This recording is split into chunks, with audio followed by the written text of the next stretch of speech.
back to another edition of Components Breakdown. Today we are going to take a brief look at Nightfall Martial Law, which is the first standalone expansion to the competitive deck building game Nightfall, which I originally covered in my video review series back in February 2011.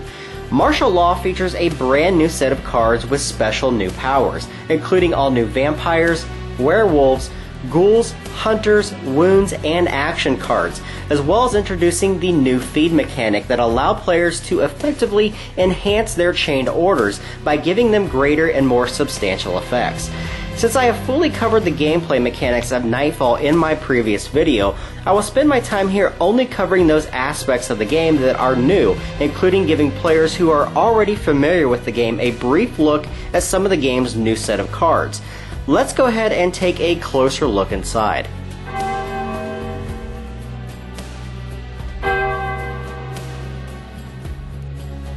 Nightfall Martial Law ships in a box that is sized identically to its base game, and at this point there is clearly enough room for either of the two boxes to fully house both of these games' cards together, even when completely sleeved. Now, similar to the base game, Martial Law likewise includes a set of dividers for each of the game's unique deck of cards, making this one of the more accessible and user-friendly deck builders in the market today. And when it comes to new cards, Martial Law delivers 24 brand new orders, including 12 new minions and 12 new actions, 6 of which carry the newly introduced feed mechanic. For a brand new mechanic, feed is actually quite easy to understand and simply allows players to repeat that chain or kicker effect by paying the price listed after the word feed, and players may do this as often as they like, as long as they can keep paying the price listed in that text area. The other new introduction in Martial Law are the new wound effect cards that likewise have the feed mechanic attached to them and allow players to discard the wound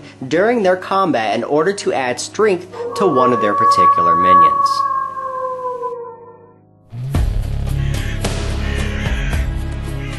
Like the base game, Nightfall Martial Law is an incredibly well-designed and thought-out release, which maintains and at times even elevates the aggressive and spiteful gameplay nature which made the original such a unique experience in the genre. And although there is little here in the way of new mechanics or even features, Martial Law is entirely fun, unpredictable, and enjoyable every time that we've sat down to play. The feed mechanic, although sparsely used in this standalone expansion, integrates itself seamlessly into the game, and despite some seemingly overpowered cards in this set, Martial Law easily stands on its own 2 feet as either an addition to the base game or as an introductory point to the series. And if you didn't like the abundance of hostility in Nightfall, then Martial Law will probably not convert you to accepting this type of deck building game. But for experienced players, this set most certainly energizes the series by increasing the game's overall conflict and pace by adding more complex card effects into the mix,